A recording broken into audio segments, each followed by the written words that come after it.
What is going on, everybody? It's your boy, the Lo-Fi Horror Guy. Welcome to another episode of the Lo-Fi Horror Guys Growing on You Live. Today, we're going to have on my dude, Cody Schibi. Absolutely very cool horror artist this month. In particular, I was going to try to feature some of the cool, awesome horror artists that are on Instagram. This is where I found Cody, and we're gonna try and get this bad boy rolling. All right, is it working better? We're working. I just took Wi-Fi off. I was like, fuck this shit. Beautiful, beautiful. Well, awesome, now we're smooth. Awesome. Very good, very good. I was gonna say that's the next step. Normally, is typically sometimes the Wi-Fi for whatever reason it starts botching it up, and so yeah, awesome, very very cool. Thank you so much for taking your time, man. I appreciate having you on, man. Of course, thank you for having me. This is awesome. Hell yeah! I see some really cool busts you got in the background, man. Those are Man, I got a lot of Sam. These are my big adult toys. My girlfriend hates coming into the studio, but yeah, I collect like masks and stuff and busts and statues and stuff. So I'm a horror nerd. Hell yeah. Okay. All right. Well, let's first off introduce everything. As far as initially, I have a couple of fun icebreaker questions that we'll start off with. The rest of the interview is about you and your craft, and then I have one finale question that I wrote just for you, Cody. Cool. So we're gonna get this bad boy started. We are gonna dig into horror, and I'm gonna have to ask about those masks in the background. So we'll get right back to that. All right, bring it on. All right, let me ask you, man. My wife and I do some traveling. Even after this whole pandemic thing happens, let me ask you, as far as locally to Austin, what's a local food staple or a restaurant that is a must-go according to you? Austin's got a lot of great places to eat and drink. I would probably shout out, it's not really a restaurant or anything, but Alamo Drafthouse. I mean, that's okay. Like a staple. It's started here. My brother's the GM of Alamo Drafthouse, and they have pretty good food, but it's a cool place to just hang out, drink, and eat. I mean, I'm a big taco freak. So Taco Deli's a really good place, and there's a place called Bolden Creek, because I'm a pescatarian. I just eat fish and veggies, but okay, that's an all veggie place. That's really good. Sweet. I mean, we could probably just go anywhere. We'll drive downtown and just walk anywhere and go, yeah. Okay. Yeah, and that's one of those things where Texas in particular, Austin is one of those things where, a lot of times it's barbecue and different things. And so I like to ask, the guests that are on that are local to there, if there's different things outside of that, because that's typically, a bigger answer. But those all sound awesome. That sounds great. Yeah, I mean, if you were to ask a meat eater, they'll probably say Franklin Barbecue and Valentina's, and then Austin staples that are, meaty. Right. right. Now, with you being, have you always been pescatarian? Is it something that where you were recently drawn to? Where did that come from? So I have an identical twin brother, and him and his wife have been vegetarian for over a decade. I started in 2012, so it's been about 8 years, and for me, it's more health reasons and animal cruelty and stuff like that. I mean, that's I don't preach it or anything. That's just my personal view on it. So yeah, sure, okay, yeah, and it's one of those things. My wife is more, she's not she's not really vegetarian, but a lot of times, she could go with just having some sort of a salad and some different nuts or something on it. It'd be perfectly fine with that being dinner. And so through the years, we've kind of checked out different vegan options and vegetarian. There's a couple of options that are out there that are a ground beef or tacos, and actually now I prefer it. I'll still eat hamburgers and whatnot, but there's some really good stuff out there that are substitutes too. So for sure, yeah. Okay, cool. I just wanted to ask you about that, because different approaches and views on those things are always cool to hear. Yeah, cool. Sweet. If let me ask you, digging into your horror interests. If you and I were making a horror movie today, and I said, Cody, I need you to come up with a villain, whether it's a giant insect or a werewolf or a zombie, what would the villain in our horror movie be today? Oh man, I like monsters. So my villain, I think the villain in a movie. I mean, I like slashers, but metaphysical slashers. Freddy's my favorite. So I would think I don't know, some kind of deformed monster just kind of lurking about, but something's, not just like running through the woods slashing people or anything. Though I Okay. still enjoy that, Right. Okay. but it has Nice. something kind of like magical about it. Like a Humanoids from the Deep. You ever watch that? Oh, I fucking love that movie so much. Dude, Yeah, so that's cool. trashy. I mean, I would make the costumes a little less cheesy, but that's what's endearing about that movie. I Right. probably like that movie. I'd probably still have in the movie everybody just drinking like crazy, like everybody in Humanoids from the Deep. They're just like down in it and just like running from these monsters trying to impregnate. I love that movie so much. Ridiculous. Absolutely ridiculous. All right. First off, tell us about your interest in art. Where did that start? And drawing. Where did that interest come to you? I mean, ever since I was a kid, me and especially my twin brother, we were always drawing. My older brother for a while when he was younger, but he kind of, moved past it. But I mean, just when we were kids, I remember my first memory really is my mom used to draw like outlines because they're very creative, my parents. But my mom used to draw like outlines of, like Frankenstein or just an outline of a body or something, and she would have us fill in the middle of it. And we'd always end up doing like, monsters and stuff like that because we were kind of obsessed with it. Right. But that's pretty much where it started. And we read comics. We were obsessed with like Garbage Pail Kids and Mad magazines, and Nice. then to Fangoria and stuff. And that just kind of altered and influenced my art to what it is now, for sure. Okay. Okay. Nice. Do you remember some of the first things that you drew that actually looked like the source material? Like, man, I really want to draw, Michael Myers, and it wound up looking just like it. Horror wise, I guess it was more Frankenstein. I remember being young and drawing Frankenstein because my mom, like during Halloween especially, she would do outlines. And I remember drawing like vividly a Frankenstein, and where I thought Okay. he looks like the Universal monster Frankenstein.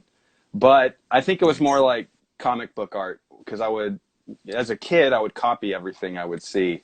So when I was into the comics a lot, so I would draw, copy. Probably like Wolverine was like my first, like, Nice. oh shit, I might be able to do this stuff. Okay. Nice. That rules. That rules. Yeah. What were like, now having a shop and, the page, you've drawn a lot of attention with your art and your style. What were some earlier pieces that you did that you felt like, you're like, I might have something here. I can start selling some prints, maybe make a shop out of it. Uh, Let's just hit recently. I saw my man Mike Doherty sharing your trick or treating Krampus yeah, image. I was like, holy, that's my dude. I'm like, that was holy fucking. shit. Well, he shared it before, but it still doesn't like shield like the wow factor of it. I Oh, mean, really? Okay, wow. yeah. So I drew that piece that he shared when Krampus came out.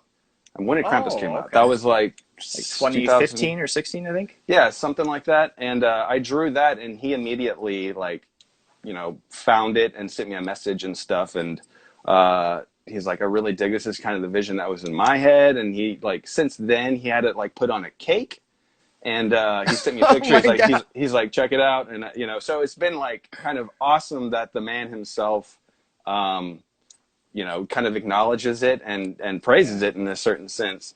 But Yeah. like the first piece of art that I remember doing where I'm like, I can, um, that's a tough question. I don't really remember. I think because I just filled sketchbooks for a really long time. And I worked in film before I started doing freelance. So I was doing like storyboards and like set designs and stuff like that. Oh, wow. Um, but even then, it wasn't like, oh, I can draw something and sell it. It was like, for the production or something. So I don't know, it just kind of came naturally. Like there's just like, I just started kind of people acknowledging and going, that looks cool. You're going to make a print of that? And I'm like, what print? No. But it just kind of gradually happened and kind of, it still is, kind of morphing into whatever it is. Yeah, for sure. Okay. And I mean, you mentioned you working in film, Mhm. with you doing storyboards and what. How'd you get into that? I had so I worked, I worked at a restaurant in the restaurant business for a really long time. And there was a film student from San Antonio that was a bar manager at this restaurant, and he was, actively doing independent films and stuff like that.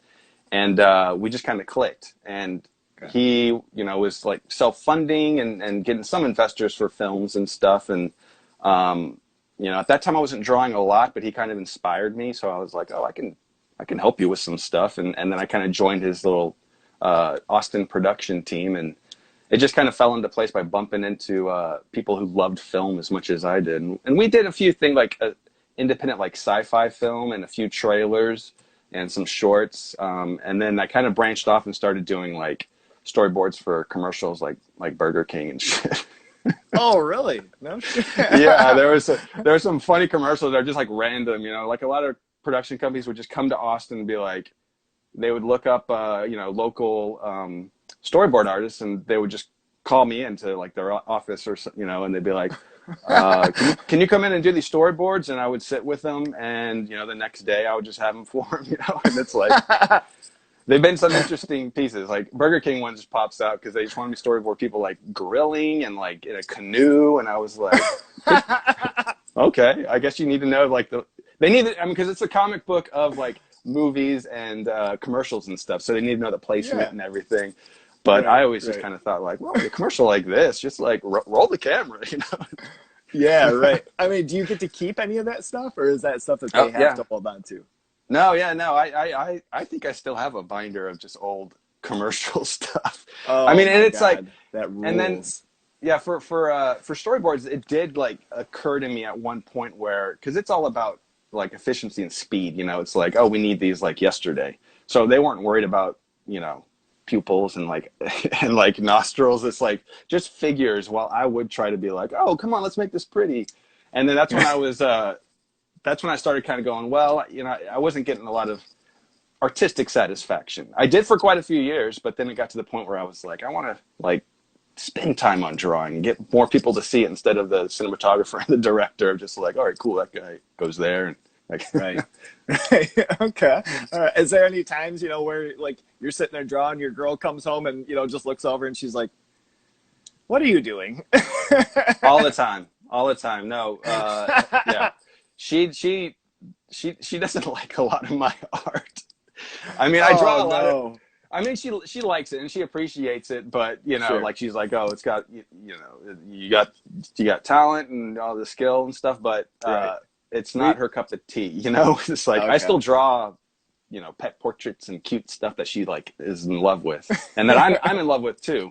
But not like the satisfaction and the fun I have and the humor that comes out of the like gory horror art that I do sometimes. Yeah, yeah. I mean, but having an overall, you know, craft with it, you know, as if maybe even like a tattoo artist, you go in and it's not just one specific style. Right. You have, you know, a kind of a wheel to choose from. Exactly, yeah. That's cool. That's cool. I just imagine her coming in and you're drawing a guy eating a Whopper in a canoe, and she's like, you know what? We have to draw the line here. Oh, you mean for storyboards? No. Yeah, no, she doesn't. She probably prefers that if I were to stick with that.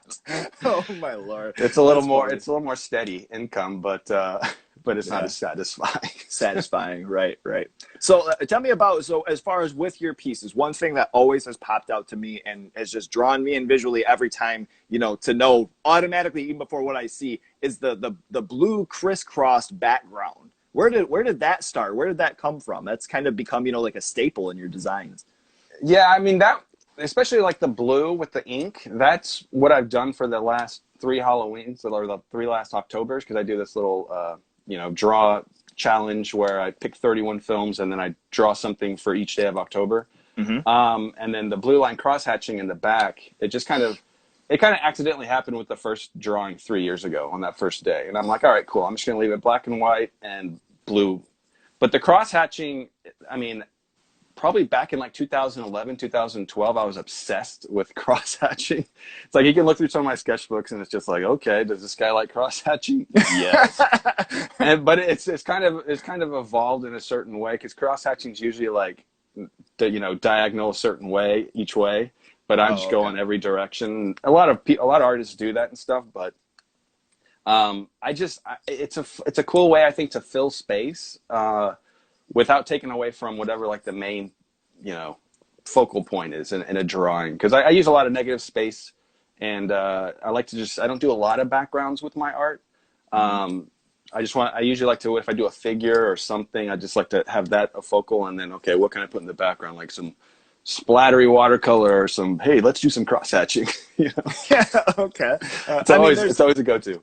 There's certainly times where, I'm like flipping through and just looking at different pictures on Instagram or whatever, and then all of a sudden I start even seeing that cross hatching. I'm like, oh, well, wait, I got to scroll back up and check out and see what it is, because like you say, it definitely gives you the focal point on whatever the figure is or whatever the main point is. But then sometimes you do the negative space with like maybe like a circle up there, or you do different shapes in there too, to where it's not like it's just overwhelming, a blue or something. I mean, it gives it, Right. a individual character. I love it. It's awesome. Thank you. Yeah. Oh yeah. And then, touching on the drawn horror, so that was 3 years ago. You said that started, right? That you started Right. with that? This was the third year we just finished. Yeah.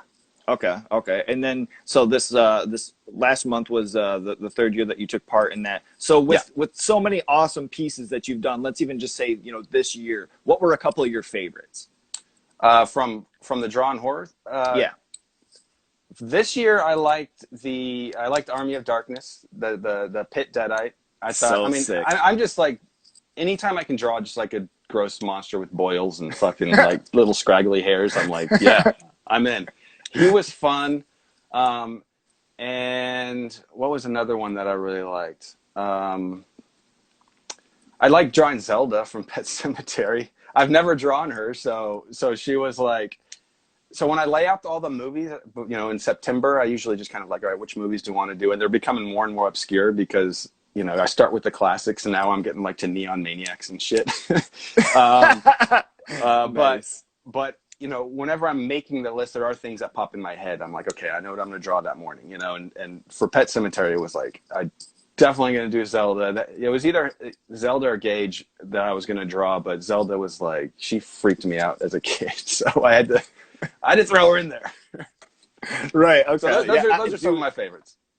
That is definitely like people, every once in a while ask, or I have some musicians on that, we start talking about horror, and they're, they kind of dabble in it, and they've asked before, like, what is an actual scary character? What's what's something in a horror movie that's going to creep me out? Zelda has always been. I mean, any of my friends even that I talk to, that is just such a creepy moment in horror films ever, is just that one character in particular. That's not even that long, you just have a couple of seconds with it, but it's horrifying. Yeah, I think we're like, we're that age group where we were all kind of younger, that when we saw it and experienced it, we're like, that's not right.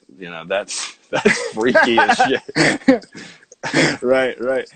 Have you recently, a movie that was recently that I've talked about quite a bit too, have you seen The Color Out of Space? Oh yeah. I saw that actually at Fantastic Fest. I didn't see the actual premiere, but Richard Stanley was there. I saw that at Fantastic Fest. I guess it was last year. They were supposed to have it in September, so the September of 2019. I loved it. I'm a big Richard Stanley fan. I'm excited that he's doing a trilogy of Lovecraft films now. And yes. Nick Cage he's ridiculous. He's ridiculously awesome in that. Yeah. The one scene that this is kind of my follow-up with talking about Zelda is that one scene where the mom and the child, and anybody watching, spoiler, I'm sorry, but when they start morphing is so disgusting. Like, that's another thing that I'm like, okay, you want to watch something recent that has something that's pretty fucked up? Watch The Color Out of Space. Yeah. That scene is pretty rough. I mean, it's like, that's intense. It's man. Just the sounds and the imagery, and you don't expect it too. That's another thing. It's sad too. It's like it makes you feel like sad and like, oh, but then you're like, that's gnarly. So now touching on your interest in horror, tell us about like the first horror movie and kind of your origin, where your interest started. Definitely like the first film that I remember that really got me into horror was Nightmare on Elm Street, the original Nightmare on Elm Street. I remember my older brother talking about it. He saw it at a friend's house or something, and then he was talking to me and my brother about it and stuff, and we're like, we gotta see this. But that's like really my first memory. I'm sure there was some horror movies before that. I do remember seeing Firestarter. You You guys seen that horror movie Kickstarter? It's terrible. But Firestarter at a real young age, because my mom like loved Stephen King. She would read all the books, and when those movies came out, we would watch them. Mm-hmm. But Nightmare on Elm Street is my big, like, I remember that being like my gateway. And after that, it was, just going out and buying Fangoria and Gore Zone. And we had a local VHS store that was in walking distance right on the corner of our street that we would go in, and my mom would be like, rent whatever you like, and we would just try to consume every horror movie that we could. And I say we because my brother and I were like partners in it. We Right. were like, let's get Dead Pit because that cover looks cool. Yes. Oh my God, Yeah. that movie kind of sucked, but that is certainly one of those movies that I bought strictly off of the cover art. Oh yeah, there's so many like that as a kid. I mean, I probably can't really remember the movies as much, but I remember the art. Right, and just the memory of everything. Tell us about that video store. So what were some local video stores to you that you'd frequent? The one that was by our house was Curtis Mathis. I think that's what it was called. But it was like we would just walk down our alley and we would just take a right and it's right there. It was just so convenient and oh, sweet. But that was the place that we went to. I mean, of course, we had, Blockbuster and like Hollywood Video and stuff like that. Okay. And the Blockbuster, and I'm from Harlingen, South Texas, and that Blockbuster was one of the last ones that actually stayed open for quite a while. Like it hung in there for a very long time. Like every time I went down from Austin, I'd be like, this thing is still open when I thought all of them were closed. And my parents were like, yeah, it's holding out. Right. But those were like the key places that we went. Okay. All right. Do they still have any video stores open over there or no? I'm not sure. I don't know. It's so sad to even ask that, dude. Yeah, it is sad. I don't think so, but I mean, when I go down to visit my parents, they're still down there. I mean, I'm not like, hey, let's go rent a movie. It's like, let's right. Let's stream a movie if we're gonna watch something. I mean, it's sad, but it's the reality of now. Yeah, I mean, as far as like back in the day, obviously there was those mom and pop shops, but having things like Shudder, for instance, you have that, you subscribe to that? Oh, of course, yeah. Yeah, so even something like that, it's crazy with the amount of stuff that they have on there and just the program, the documentaries, movies, and then it's still being $4.99. Whereas I think of it nowadays, going to Blockbuster, $4.99 was one fucking movie. Yeah, that's true. So yeah, I mean that really it does make it tough, but having something like Shudder where it's some of the smaller stuff that you might not have necessarily heard of, or documentaries that might not have been out there right in your face, at the new releases. I think that kind of makes up for it a little bit for losing the memory of an actual physical video store. Right, for sure. And I mean the cool thing is also that like the physical media of stuff is still strong. So I mean like that's cool because I think that was maybe a worry on a lot of people is like, oh well, everything's just gonna be digital, everything's gonna be streamed. I mean I do have a video library on like my Fandango and then just certain little streaming sites that I have, but I gotta have like the extras and stuff I like the behind the scenes stuff. I mean I'm waiting for a streaming service to offer that, but it's kind of cool that they don't leave that to the physical media, like make it an incentive. Yeah, for sure. Yeah, I love that. Now, with your interest in horror, tell us about 3 horror scenes that are just forever ingrained in your brain. Just whether they're terrifying or disgusting. 3 scenes that pop out to you that are just horrifying. Damn. You might have to throw out Zelda. Yeah, really. She's probably up there. But I guess if you're saying like terrifying, I guess that's more when I was younger. But actually, Black Christmas, the original Black Christmas, it's still one of like the most freakiest. It's one of my favorite films. Like one of the best slashers. But like the phone calls that Billy would make is like so disturbing and just it's frightening. Every time I watch it, I'm like ugh. But one that kind of my twin kind of like made me realize and also like feel as well is during Stand By Me when they discovered the dead body my God, that's laying in there and he's just kind of like laying there motionless. That flash scene to him was disturbing as a kid. It was like, oh shit, like the whole movie is a build up towards it, and then you finally see it and it's like, ooh. Right. That one, and I guess like Tina in the body bag from like an original Nightmare on Elm Street when she's kind of like standing around, and she gets dragged like by the entity, you know, like by Freddy. But Right. those are just like some that are popping in my head. Right. Okay. All right. Yeah. I mean, and you mentioned it, Stand By Me. That's one that I haven't heard a whole lot about too. But that you know, it's kind of one of those things where it's the build up throughout the movie, and then Mm-hmm. you know, finally it pops out you, and, you know, or pops at you, and it's just there, and you know, that is definitely that's not one I've watched in a long time. I have it. I need to watch that again. Oh, That's a that's sweet a movie too. That's an great awesome film, movie. great film. But I mean, that was one that like messed my brother up. Like every time it came on, he couldn't watch it and stuff. So that made me look at it, and and you know, it's inevitable, and we're expecting it the whole movie, you know, seeing this dead body. Right. But when you finally see it, it is a disturbing image. His eyes his eyes are open, and his legs like draped over that limb and stuff. His shoes off. It's just kind of like this whole like real thing, and it's just like, yeah. And for little kids to find that too, right? Like, oh boy, okay, you'll be fucked the rest of your life. that and the leeches on the balls too. You know, that's that'll fuck you over. Oh yeah. Oh my god, that's terrifying. Now, as far as like for the longest time, you know, going to video stores, one of the only draws, you know, to looking into a movie, you know, we didn't have the trailers, we didn't have things right at hand. We had poster art, we had cover art. Do you have certain VHS or DVD cover art or posters that you know that come to mind that really popped out to you? Well, I mentioned Dead Pit. I don't know why, but that one is still in my brain. Like it's like just It's seeing still that. there. Yeah. Yeah. Uh, other pieces that I mean, like the Hellraiser VHS was another one that I was really like interested in, just kind of like blown away by, because you just see like Pinhead holding the the box, and you're like, okay, I want to go. I want to go to there. No. Yeah. So many questions. Yeah, yeah. I want to see what this is all about. Right. But yeah, I can't think of anything really specific about of like a cover or a poster. I think every time I saw one, I was just like, cool, let's watch that. So Right, everything right. was really exciting, and just kind of the art was just amazing to me at that time. Okay. Okay. Now, you know, so as far as your interest, you know, within horror, you do you have like a bigger movie collection? Did you collect DVDs and VHS and whatnot? Never VHS really. I mean, I had some, but it wasn't like I was just a collector. I definitely have more DVDs than Blu-rays right now. Oh, okay. uh, Same.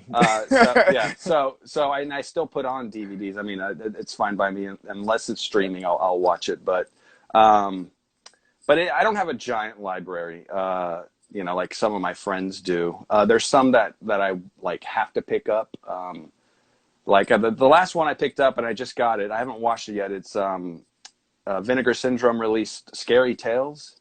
Oh, Have you heard of that? Yeah. It's I kind of didn't. Oh, I gotta snag that one too. Shit. yeah. It's AGFA and a Bleeding Skull release, and it's like 1980s, like you know, like camcorder, like kids doing like terrible effects and stuff. I haven't watched it yet, but I got it. You know, I got it sometime last week, and I was like, oh shit, I'm excited about this. But you know, anything that like that also supports like AGFA and Vinegar Syndrome, and those are like really cool companies and stuff that I'm like, I'll buy some movies from them here and there.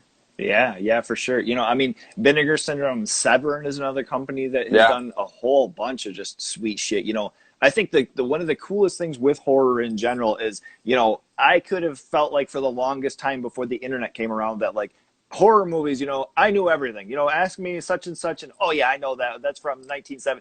But man, you know, as the years go on, there are so many like when did they have time to make all these movies that still aren't even, you know, surfacing today? Right.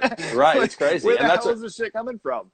Yeah, and that's cool about those companies is like they're like, you know, movies from like the 80s and stuff, and they're basically introducing them. You know, it's kind of like you said, Wild. where the hell? When was that made? Where were we? Right. And even from, you know, different directors, or, you know, you have like the Italian different, like Lucio Fulci, there's been certain things that have popped up that, what was the one I got recently was Enigma. I'd never even heard of that. And I saw, you know, they come with a special cover to it and, you know, slip cover and different thing. I'm like, damn, man, that's awesome. From a big I time love that. director too. Yeah. Yeah. Like, Right. Never even heard of it. Yeah. it's magical. Right. Where did so your mask collection back there? Let's go over that. Where'd that start? What was your first one? I mean, like for the Or one busts, the excuse me. ones that I have here. No, these are masks. Like, well, the Victor Crowley's like and Sam and like this dude. Those are just masks. Those are Trick or Treat Studios, except that Oh, guy. sweet. Okay. I mean, the first one I got here is probably, I don't know, maybe the Sam one. Like that one's relatively, a newer mask. I got it years ago, but that kind of kicked off my collection. But Okay. as a kid, I had a lot of masks, like a Freddy Krueger mask and like this weird gorilla mask that I always wore with like long hair, and then I'd like turn it around and make it a wig. And it was Nice. really awesome. But I mean, it just started as like as a kid. It was because I've always been, and I wanted to be like a special effects artist when I was a kid. Like I was like so drawn to that, especially when I started collecting Fangoria and Gorezone. Like I would just look at all the effects and stuff, and then that's kind of started my mask and bust infatuation. Nice. Did you ever? I mean, did you and your brother ever try to make some movies when you guys were younger, or even now? Yeah, no, not really now. I mean, my brother dabs in. He's like kind of helping producing and like investing in stuff in films and independent films right now. But yeah, when we were kids, we did skits like in like junior high and stuff. We were obsessed with like Kids in the Hall in the State and groups like that, and we would do these skits, and they weren't like horror or anything. They were just silly. Right.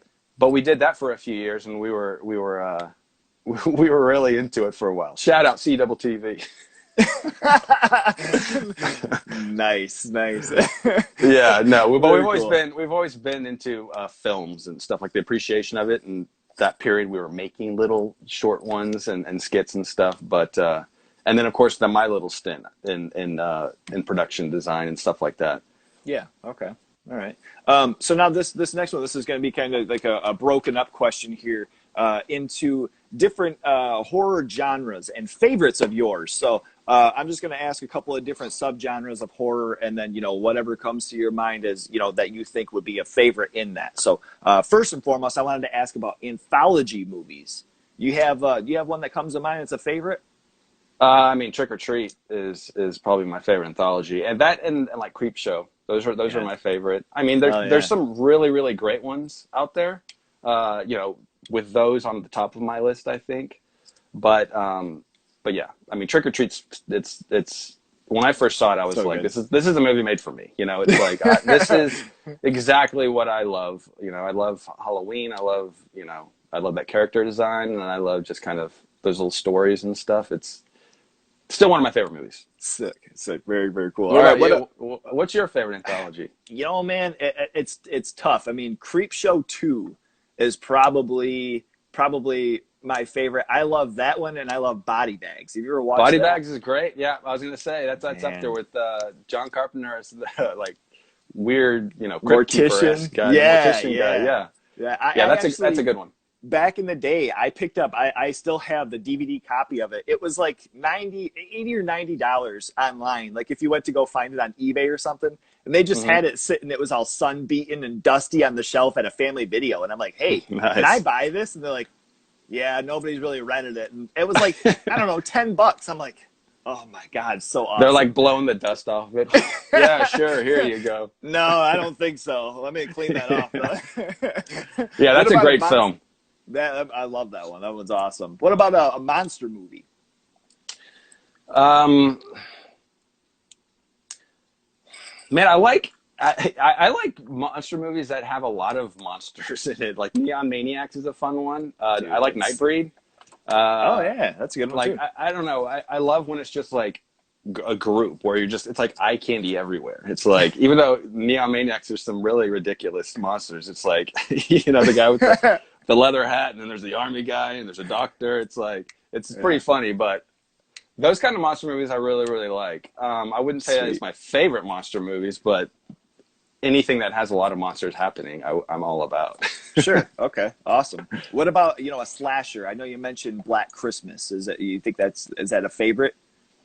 That's one of my favorites. I mean, and then the original Nightmare on Elm Street. I mean, that's just a classic, and that's like ingrained in my brain as like the horror film. It kind of, that's what started me on this journey of appreciation.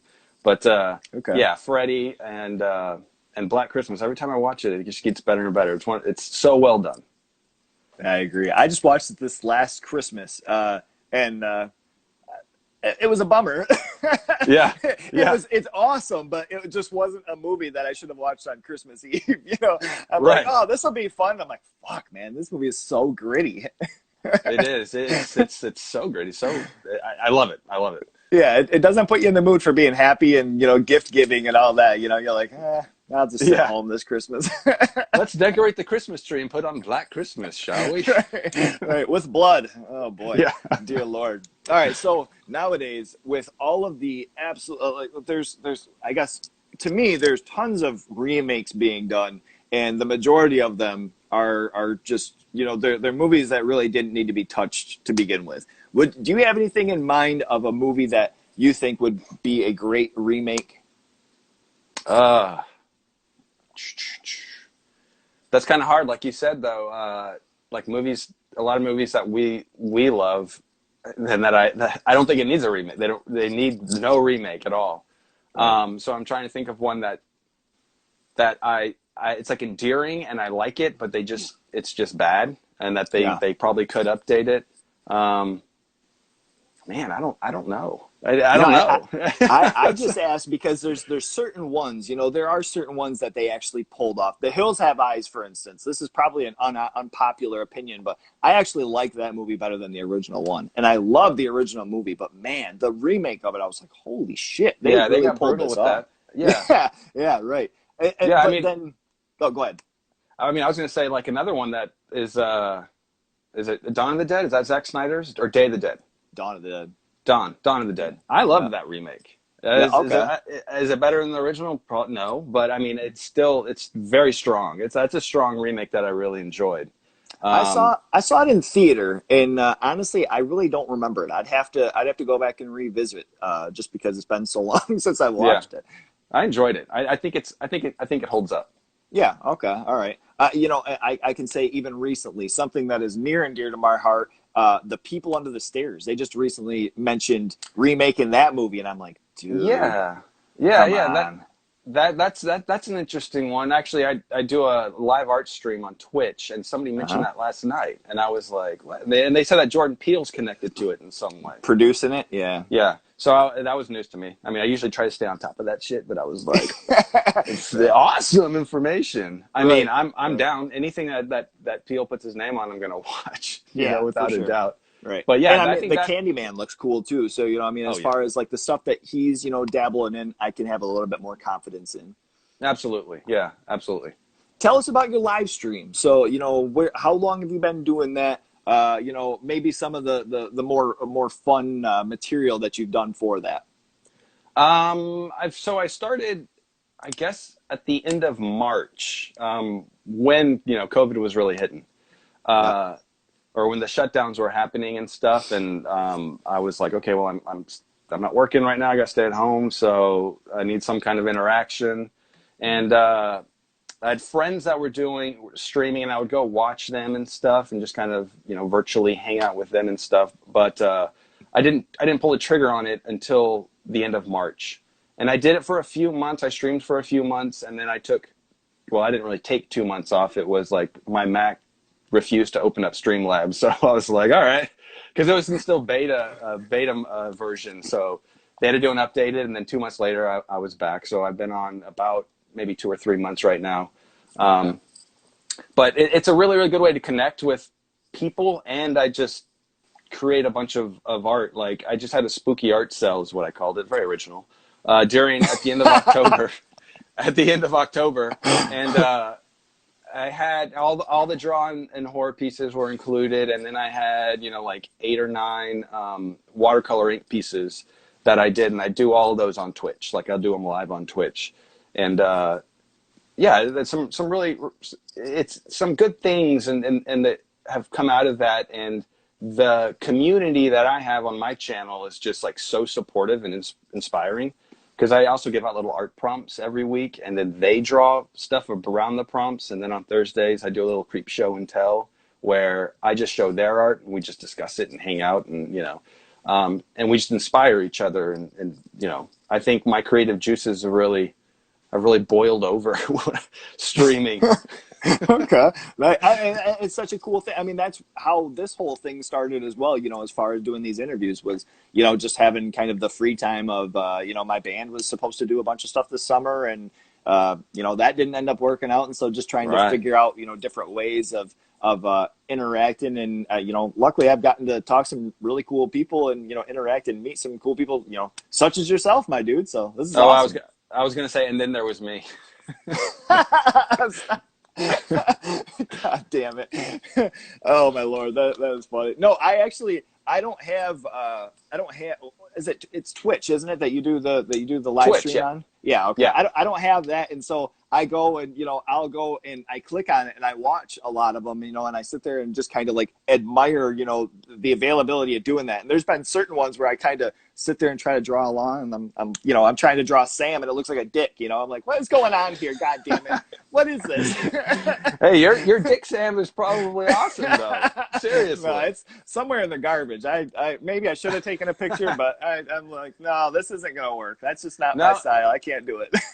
No, but Eric, I think that you would I think that Twitch might be a good platform for you as well, because you can still do, guests and stuff, like people, it's just the spectrum of stuff that they do. I mean, a lot of it, at least what I thought Twitch was, and it still pretty much predominantly is like video games, like people playing video games and yeah, people kind of watching and just kind of hanging out and stuff. And now there's just like this art community and that's really grown, and it's kind of tight knit too over there, even though there's thousands and thousands of people, but they're doing some really cool stuff. And Twitch offers some really good incentives too. Like once you reach a certain plateau and stuff, then you start profiting and stuff from it. And I mean, that's not the reason to do it, but it's still cool that it's there, that they offer that to you. And you just kind of for me, it's just kind of it's happening naturally of like building up a nice community and supportive people there. So, but I think you do awesome on it. Well, that's sweet. Yeah. The only thing that I guess, like earlier on, I was going to try to do that, or like, not Skype, but Zoom or whatever that shit is. Right. And the issue I was falling into was a lot of people that I actually would contact was through Instagram. And so I would try to make it, as convenient as I could for, the people that are on, and not saying, okay, you have to download this and you have to, sign up for whatever, as opposed to just jumping on here, and having it be a little bit more of a simple thing with, but I have seen a lot of stuff on Twitch too. I have seen a lot of, it seems like a really cool platform. And like I mentioned, earlier, I'm just a dummy with technology. So I'm like, I don't want to take on trying to figure out some other shit now. Oh, it took me forever. I'm still figuring it out. Like little icons that pop up. I'm like, what the hell is that? What do I do? Oh my Lord. Somebody asked, what is your handle? Is that like your tag, your name? Like you mean like the name on Twitch? Or yeah. Oh, it's just my name. It's just yeah. Somebody said, what's your Twitch handle? Okay. At Cody Schibi. Yeah. Okay. All right, cool. Is there anything like on, as far as your social media, is there anything different with Twitter or any of your other things that's a different handle if somebody's looking for your stuff? Nope. Same thing. Just at and my silly name. I mean, it's so much easier. I've asked some people and literally they have 6 different social medias or something, and then they have like 12 different names for things. I'm just like, all right. Boy, oh boy, that's got to be a hard sell, man. Yeah, it's like, here's a list. Okay, where do you want to follow me on? Okay, let me see. It's like one of the old Rolodex. You start just flipping through shit, and you have addresses, and they. Dear Lord, you want MySpace? You want MySpace? All right, it's the funky nugget. That's what I am there. Man, I tell you, what? Speaking of MySpace, I had some really cool shit on there that it's just such a bummer. Like old bands that I used to have and everything. Like you can't pull any of that stuff up anymore. Like it's just lost in space. It's like, man, I had old recordings and videos, and what a bummer. Yeah. What a bummer. Well, look, this is coming to a conclusion as far as our interview. Like I say, I do have one more finale question for you, but this is your opportunity, Cody. Thank you so much once again. Let us know what you have going on. What might be new coming up. This is you, man. I mean, what I'm kind of early stages right now is, trying to compile a lot of my work into an art book to do my first. I've done like little art zines, before, like sketchbooks and stuff, but Sure. I want to do like a hardcover, like sexy book, very, very early stages of that. No, other than that, I want to shout out actually my brother and my friend's podcast. They have one called Unsung Horrors, where Sweet. they follow Letterboxd, and then they choose any movie that has 1,000 reviews from people who have seen it, and horror movies, and then they pick a movie. They keep flip flopping, my brother and Erica, and they just dissect it. And it's really, really, it's very informative. They know their shit. So I want to shout them out. Unsung Horrors. Yeah. Sweet. Okay. Yeah, I'll have to check that out. I'm not sure if I follow them. They're on like social media too, right? Yeah, they're on Instagram, Twitter, and then all the podcast platforms as well. So. Oh, sweet. Okay. Awesome. Check them out. Awesome. Yeah. Yeah. All right, man. So this is bringing us to our finale here. So basically, kind of what I did was I went through your page and I went all the way down. I scrolled. You got some content, my dude. You got some images. You got just tons of stuff on there. I go all the way down to your page, and the first horror post that you had, it was a little Christmas post. So what I wanted to ask was, with Christmas coming up, let's say that I asked you to do a couple of prints or a couple of pieces, for a buddy of mine. Mm-hmm. I almost knocked over my fucking camera. Dear Lord. Can you still hear me? My microphone's I got you. pulled up. I hear you perfect. All right. So we're going to do a couple of pieces. All right. I'd say, look, I want a couple of pieces for a buddy of mine. The first one, it's going to be something with it, with the Christmas basket. But you have to put a small little creature inside of this Christmas basket. What would you draw inside of this Christmas basket that would be kind of like a chud? I believe in the post you had chud and you had something to do with Reanimator, possibly like a Reanimator movie or something. Oh yeah, I don't even remember that post. I don't know what year that was a long time ago. I posted that. Yeah, it was like the second post you ever put on Instagram. Okay, yeah. So something that's in a basket, Christmassy. Yeah, it was basket case. That's why I asked about the basket. Jesus H. Oh yeah. Yeah, I was gonna say like Belial or something, yeah. But so if you, as opposed to the little creature from basket case, what would be another creature that you would draw in this bad boy? I mean, like from horror movie or just original? Yeah, from a horror movie. I mean, I automatically think Gizmo when I think like Christmas. I mean, I think Gremlins is a Christmas movie, and I've drawn Gizmo quite a few times. Like he's pretty popular when I'm commissioned to do sometimes, and I love drawing him. He's a little cutie. Have him popping out of the old Christmas basket. There you go, a little Santa hat. I don't know. I'm holding an ornament. Who knows? Nice. Sick. All right, now the next one we're going to be touching on Reanimator, the old scene with the head in the pan. So instead of obviously the doctor from the movie, what horror movie protagonist would you put in that bad boy? In the doesn't pan? have to be Christmas. Yeah, it doesn't have to be Christmas. Oh man. Shit. I don't know. Just a severed head in a pan. Yeah. Let's put like Ash in there. Ash's head or evil Ash even. Like put him because it would be just comical and funny and still fun to look at and watch. Yes. That'd be so sweet. Yeah. When in doubt, throw in Bruce Campbell. Bruce Campbell, dude, he saves the day in so much. You gotta love the guy. You gotta love the guy. So we got Gizmo in the Christmas basket, and we have Ash on the Reanimator pan. All right, cool. Yeah, sick. I'm gonna be getting a hold of you because I'm gonna need these done. I think for Christmas. All right, let's make it happen. All right, Cody. Thank you so much, man. This has been absolutely awesome. I appreciate your time thank you very much. No, I appreciate you, man. I really love your enthusiasm and support of just kind of the horror community and stuff. It's really cool. Yeah, So thank you. absolutely, absolutely. Well, thanks. Yeah, it's this whole month actually. I ended up getting a hold of a couple of musicians for it. But as far as the horror community, I tried doing different artists that were that are on Instagram that I follow and have an interest with. So yeah, Awesome. you're kicking that off, and this has been a great chat, man. I Well, appreciate it. thank you. Thank you. I appreciate it. All right, everybody, the Lo-Fi Horror Guy, Cody Schibi. Check out his stuff. Check out his page. He's the dude, man. You guys take care and be safe. See ya. All right, bye bye.